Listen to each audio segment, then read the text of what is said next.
Radical forgiveness. What does radical forgiveness look like? Have you ever done something, said something that you immediately regret? Wishing you could take it back?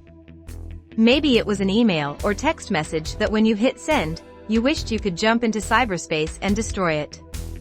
It most likely has happened to most of us at one time or another. When it does, usually a feeling of despair comes over us, and we immediately begin to think, how am I going to explain this? Or they are never going to talk to me again. On the flip side, how do you feel if the tides were turned? Can you honestly say you could immediately forgive their transgression at the time, and not take it personally? Probably not. Can you honestly say, I forgive you because you know not what you did? Well, Jesus did just that for all of humankind. That's what radical forgiveness is. Radical forgiveness goes beyond the ordinary understanding of forgiveness. It is not just about letting go of resentment, it is a transformative, a Christ-like response to offenses that defies human logic and societal norms. Let's look deeper into what radical forgiveness looks like, and how forgiving changes the way both parties feel, and the healing that takes place. When we learn to forgive radically, amazing things happen. Not just to our own psyche, but to those on the receiving end.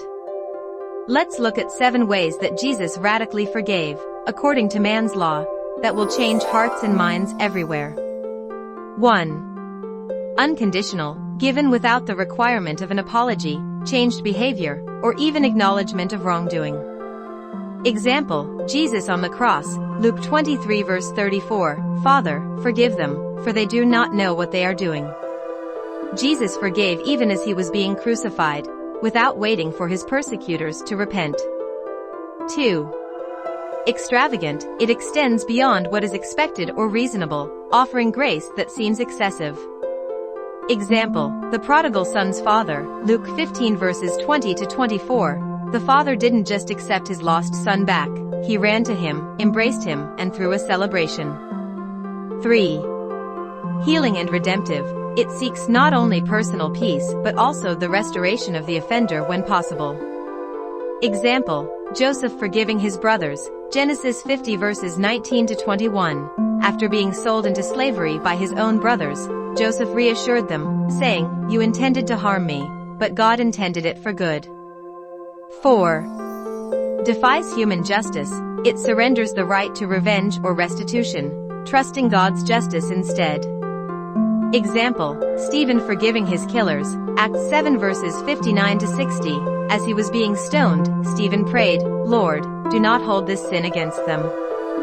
5. Gives love instead of hate, it blesses the offender rather than retaliating. Example, Jesus teaching, Matthew 5 verse 44, love your enemies and pray for those who persecute you. 6. Forgives the unforgivable, it extends mercy even for the most heinous acts. Example, Corrie ten Boom forgiving a Nazi guard, after surviving a concentration camp, she forgave one of the very guards who had tormented her and her family. 7. Sets the forgiver free, it releases bitterness and makes way for God's peace. Example, Nelson Mandela, after 27 years in prison, he forgave those who oppressed him, saying, As I walked out the door toward the gate that would lead to my freedom, I knew if I didn't leave my bitterness and hatred behind, I'd still be in prison. Radical forgiveness in action today. A parent forgiving the drunk driver who killed their child and even advocating for their rehabilitation. A victim of abuse chooses to release anger and extend love, even if they set boundaries. A betrayed spouse offering grace and reconciliation instead of seeking revenge. Final thought. Radical forgiveness is not easy, but it is divine. It reflects God's heart and leads to ultimate freedom. It does not ignore justice, but trusts God to make all things right. It is the highest form of love, one that changes both the forgiver and the forgiven.